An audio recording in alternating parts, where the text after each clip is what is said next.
Olá, pessoas! Hoje quero contar para vocês uma história que vocês provavelmente já conhecem ou ouviram falar. Quando o seriado Watchmen foi lançado em 2019, ele jogou luz sobre o massacre de Tulsa.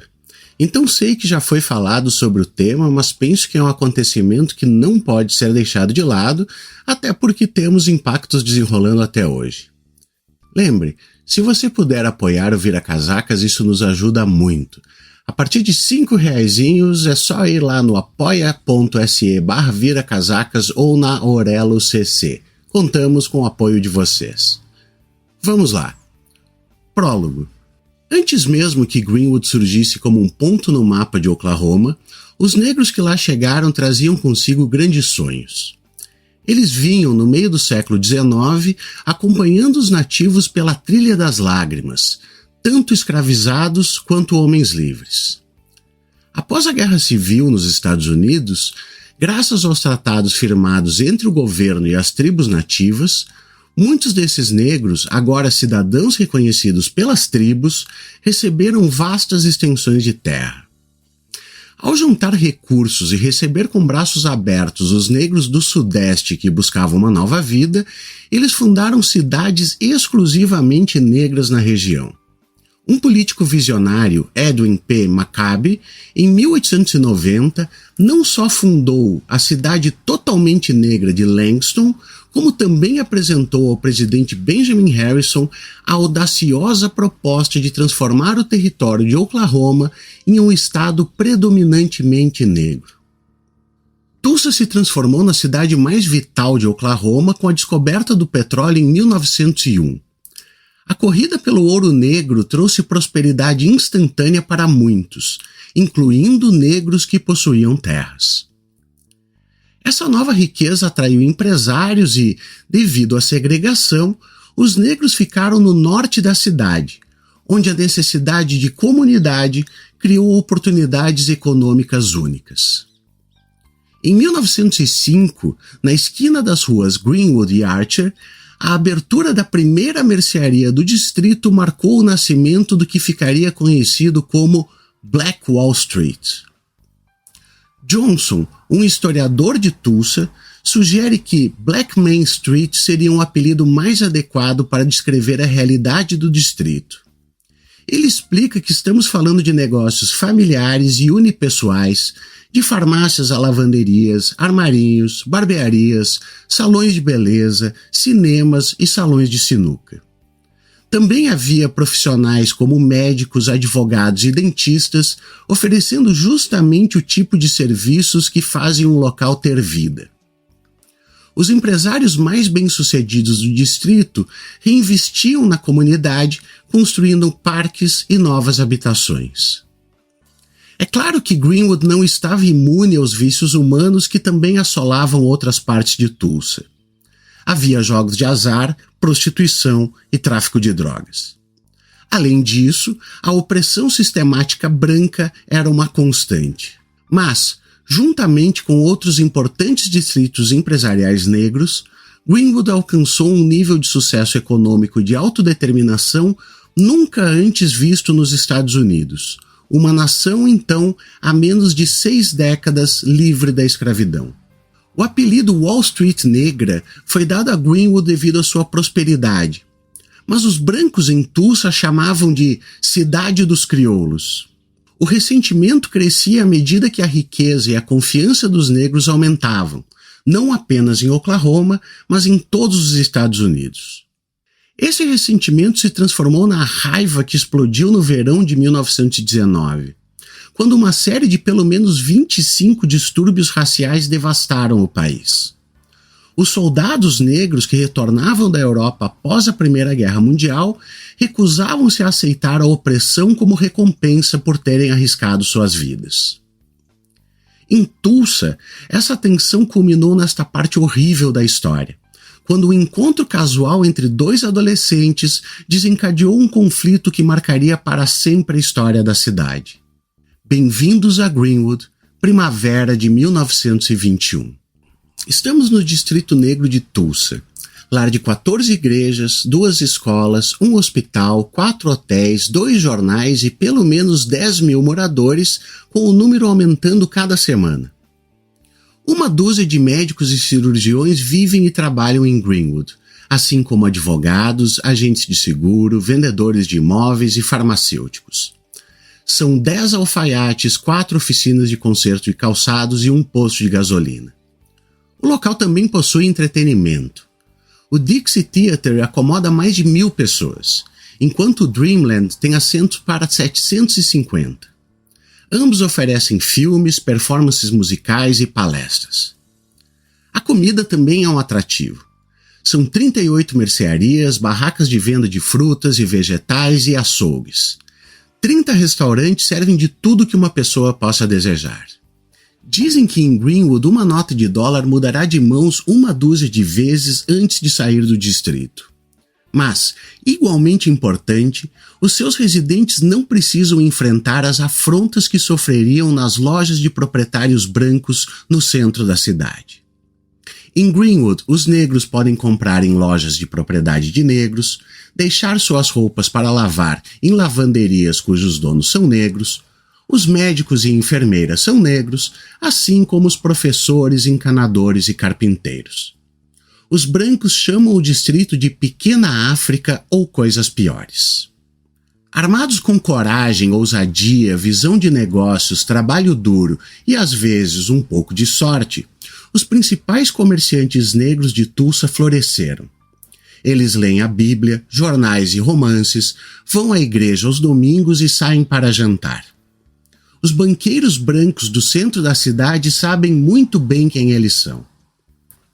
Claro que a maior parte dos negros em Tulsa vive bem mais modestamente, em quartos alugados ou barracos, mas, para aqueles que tiveram sucesso, Greenwood é uma maravilha, o sonho americano negro. Greenwood, porém, é muito mais do que apenas uma terra de carteiras recheadas. É também um estado de espírito. Em uma época em que racistas dizem que os negros são inferiores, nesta comunidade todos sabem que são tão bons quanto os outros.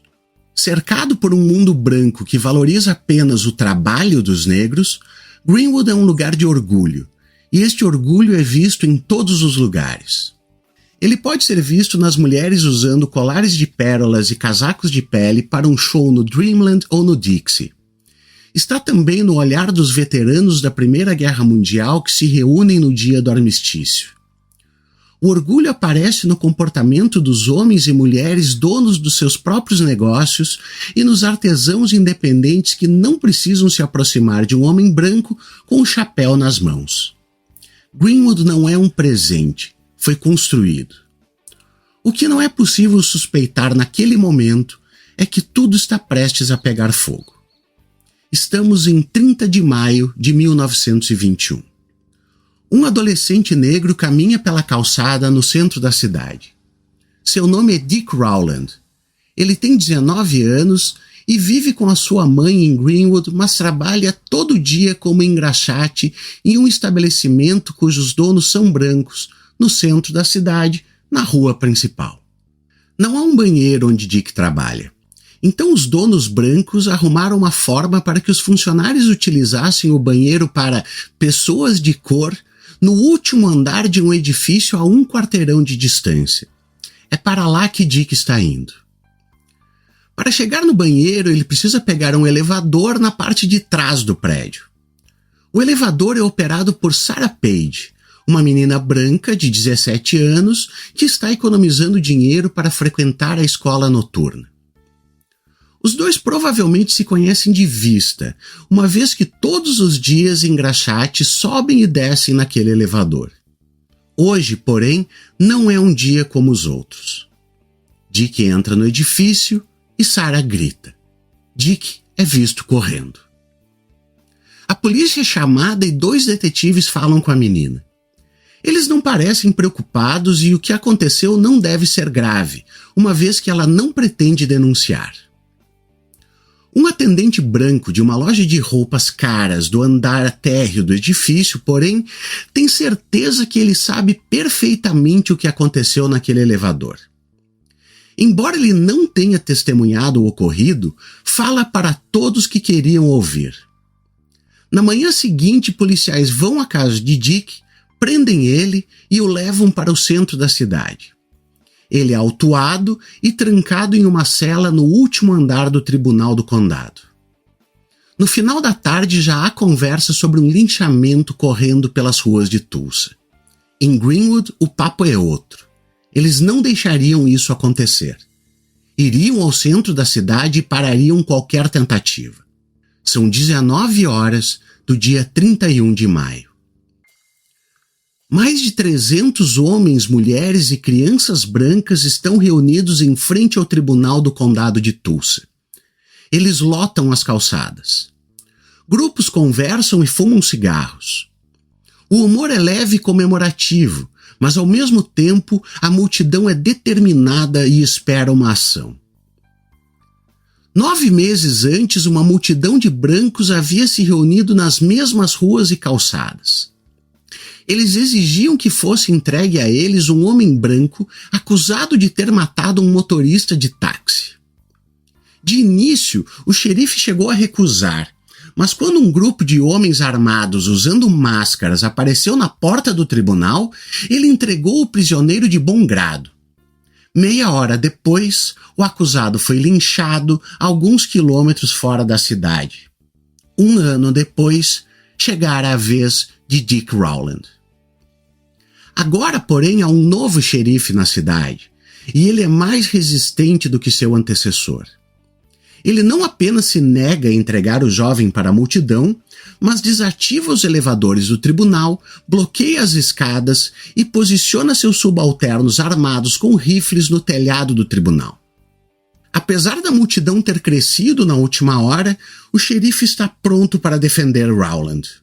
Por volta das 9 da noite, a multidão fica quieta. Uma pequena caravana de automóveis para na frente do tribunal e deles saem 2 dúzias de homens negros. Muitos deles são veteranos da Primeira Guerra e estão vestindo seus uniformes. Eles estão armados. Estamos aqui para defender o prisioneiro, dizem eles ao xerife. Saiam já daqui, ele responde. Os veteranos voltam aos seus carros e vão embora. O efeito na multidão, porém, foi gigantesco. Alguns correm para casa para pegar suas armas, enquanto outros espalham o que acabou de acontecer. Dezenas correm para o arsenal da Guarda Nacional, que fica a 800 metros de distância, e tentam pegar os rifles Springfield que estão lá. Um grupo de guardas os impede, mas isso não importa. Uma energia ruim perpassa as ruas de Tulsa. 2 horas depois, a multidão de linchadores na frente do tribunal aumenta para mais de 2.000 pessoas. O clima é tenso e as perguntas se multiplicam. E se fosse a sua filha? O que estamos esperando? O xerife continua a se recusar a entregar o prisioneiro e os rumores se espalham por Tulsa como um raio. Em Greenwood, homens e mulheres se aglomeram fora do escritório do principal jornal negro da cidade, aguardando notícias sobre o que acontece no centro. Alguns homens ainda vestem seus uniformes do exército e estão armados. Então, por volta das 10 horas da noite, uma notícia atinge os presentes. Os brancos estão atacando o tribunal. Não há tempo a perder e em alguns minutos um segundo grupo é formado. 75 homens negros entram em automóveis em direção ao centro da cidade. As notícias eram falsas, mas a multidão branca está mais irritada do que nunca. Mais uma vez, os veteranos negros se apresentam ao xerife e se oferecem para ajudar a defender o prisioneiro. Novamente, o xerife os manda embora. Quando estão saindo, um homem branco se aproxima de um dos veteranos e diz: "Crioulo, o que você está fazendo com essa pistola?" "Eu vou usar ela se houver necessidade", o veterano responde. "Não, você vai dar ela para mim." "Nem pensar." Acontece uma breve briga e então um tiro é disparado. Depois outro e outro e outro. Um médico branco que trabalha em um consultório próximo ouve os tiros e sai correndo para a rua, onde encontra um homem negro ferido cercado por uma multidão de brancos. O médico diria mais tarde: o negro levou vários tiros no peito e os espectadores estavam cortando ele com facas. Os policiais não fizeram nada para pará-los. Em vez disso, os policiais começaram a distribuir distintivos de policiais especiais aos membros da multidão de linchadores. E não foi só isso. Policiais brancos de Tulsa começaram a entregar rifles, pistolas, espingardas e caixas de munição. Um pedreiro branco que estava entre a multidão declarou posteriormente que um policial disse a ele: "Pegue uma arma e cate um preto." Os veteranos negros lutam para retornar a Greenwood, entrando no distrito antes da meia-noite. Enquanto isso, os brancos visam qualquer negro que acharem no centro da cidade. Eram em sua grande maioria faxineiros, garçons e outros que terminavam seu turno de trabalho. Poucos deles sabiam o que estava acontecendo. Homens e mulheres negros eram assassinados nas ruas. Os primeiros incêndios começam por volta da meia-noite. A multidão branca ataca lojas, quebra suas vidraças e as incendeia. Quando um caminhão de bombeiros chega, os brancos os impedem de ligar suas mangueiras. A chegada dos bombeiros e a proximidade de lojas cujos donos são brancos impede que ocorram mais incêndios por enquanto. Uma batalha muito maior ocorre no coração de Greenwood.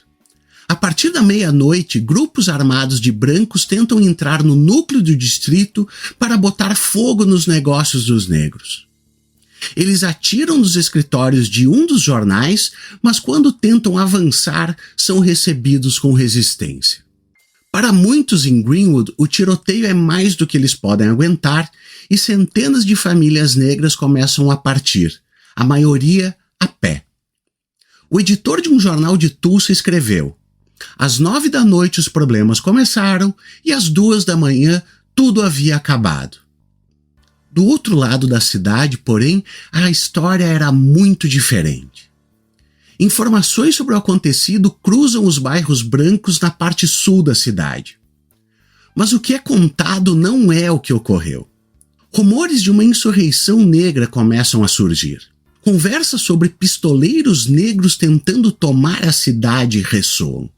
Grupos de homens brancos começam a entrar em qualquer local que estivesse aberto, recrutando pessoas para um ataque à pequena África na manhã seguinte. Em pouco tempo, um grupo de cerca de 600 homens brancos se reúne para distribuir armas e munições e discutir os planos para o dia seguinte. Um homem diz: "Nós vamos entrar em plena luz do dia." Outro acrescenta: "Estejam prontos no raiar do sol. Nada pode nos parar." Mas isso não é tudo. Em algum momento durante a noite, um grupo entra na Legião Americana e rouba uma metralhadora que está em exposição no local, posicionando ela com a mira voltada para Greenwood. Os grupos vão lentamente se formando. Até hoje não se sabe ao certo quantas pessoas estavam lá. É provável que estivesse na casa dos milhares. Antes do amanhecer do dia 1º de junho, eles se organizam em 3 grandes grupos, cada um esperando nas linhas que separam os mundos branco e negro de Tulsa.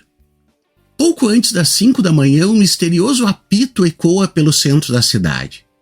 Com ele, os brancos começam a se movimentar. Tiros são ouvidos nas bordas do Distrito Negro. São tiros de pistola, rifles e metralhadora. Algum tempo depois, um novo som pode ser ouvido: o barulho de aviões. Os defensores de Greenwood não estão mais enfrentando um grupo de bêbados armados com pistolas.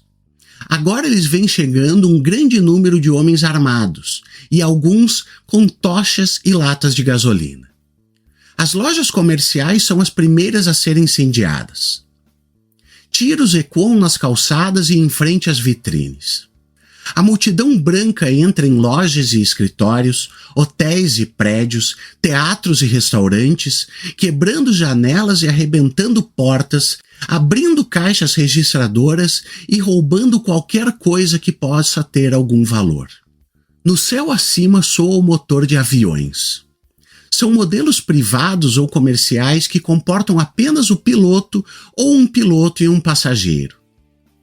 Testemunhas dizem que estavam jogando bolas de terebintina nas residências dos negros, deixando para trás quarteirões em chamas. No chão o cenário é terrível. Homens e mulheres negros são retirados de suas casas e alvejados na rua. Algumas mulheres ainda estão com bebês no colo.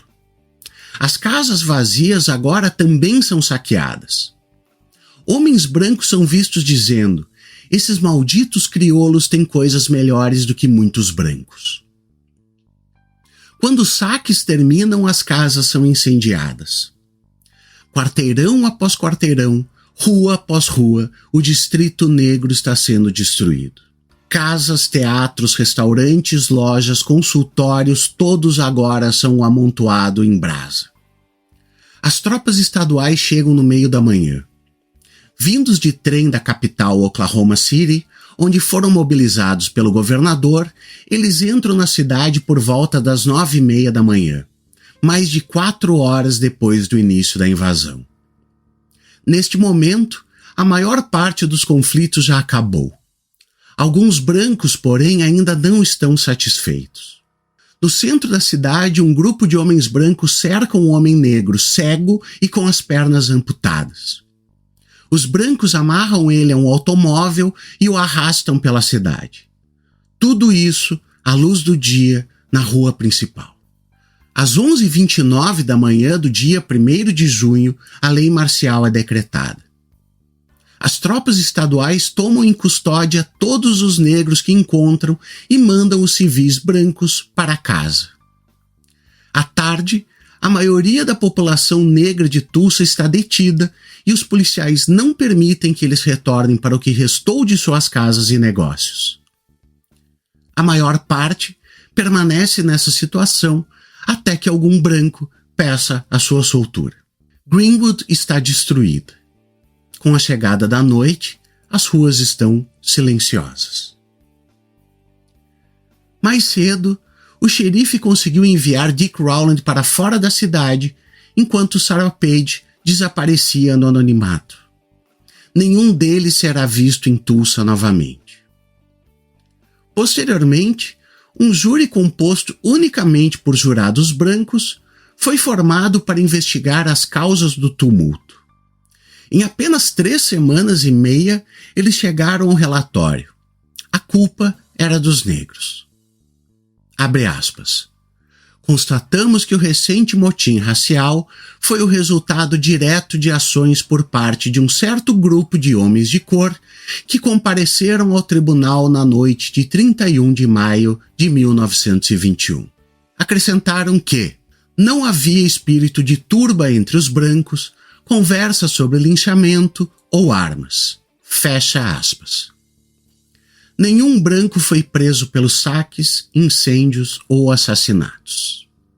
O ataque a Greenwood destruiu 1.256 casas e resultou no saque de outras 215, segundo a Cruz Vermelha Americana, deixando 9.000 negros de Tulsa desabrigados. Praticamente todos os negócios do distrito desapareceram. Um número preciso de mortos provavelmente nunca será calculado. Embora testemunhas oculares tenham dito ter visto corpos de negros não identificados empilhados em caminhões e jogados em sepulturas não identificadas. Embora a Comissão de Motins Raciais de Tulsa tenha emitido um relatório em 2001 confirmando apenas 39 mortes, 26 negras e 13 brancas, também reconheceu que as estimativas anteriores de mortalidade, variando entre 100 e 300 pessoas, eram críveis.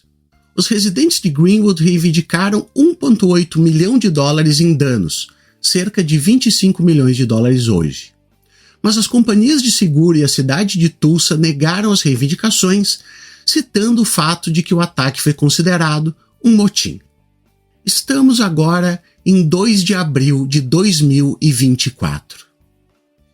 Leslie Randall e Viola Fletcher, ambas de 109 anos, foram à Suprema Corte de Oklahoma para apelar da rejeição de seu processo contra a cidade de Tulsa pelo massacre ocorrido em 1921. Estamos gratas por nossos corpos agora cansados terem resistido tempo suficiente para testemunhar uma América e uma Oklahoma que oferecem aos sobreviventes do massacre racial a oportunidade de acessar o sistema legal, declararam elas, as últimas sobreviventes do ocorrido. A ação, movida contra a cidade, busca reparação para Randall e Fletcher por ferimentos, incômodo público e enriquecimento sem causa que outros obtiveram com a exploração do massacre, de acordo com os documentos judiciais. Durante a audiência, os advogados do município argumentam que o Tribunal Superior do Estado deve encerrar o caso porque afirmam que os sobreviventes não demonstraram que houve uma violação de qualquer direito público que permitiria uma ação. Alegam eles: a destruição de edifícios, casas e empresas é certamente injusta e trágica, mas é tecnicamente um agregado de direitos privados. Embora um grande número de pessoas possa ter ficado ferido durante o massacre, a destruição de edifícios, casas e empresas não atende à definição de bem público. O mais alto tribunal do estado não anunciou uma decisão, nem disse quando chegaria a ela. Os advogados das duas últimas sobreviventes apontam que se o tribunal não tomar uma decisão em breve, as audiências podem ter sido a última aparição de Randall e Fletcher no tribunal e o fim da oportunidade de procurar justiça, dada a sua idade avançada. Em julho de 2023, a ação havia sido julgada inadmissível no Tribunal Distrital de Tulsa e o recurso busca mudar isso. No momento em que este episódio vai ao ar, ainda estamos esperando uma decisão. Escrever e gravar este episódio me deixou esgotado. E, na verdade, acho que não há necessidade de notas pessoais neste caso. Estou com a sensação de que este pequeno relato não é suficiente para tudo que pode ser dito, pensado e refletido, mas era necessário. Espero que vocês estejam menos esgotados do que eu. Até a próxima.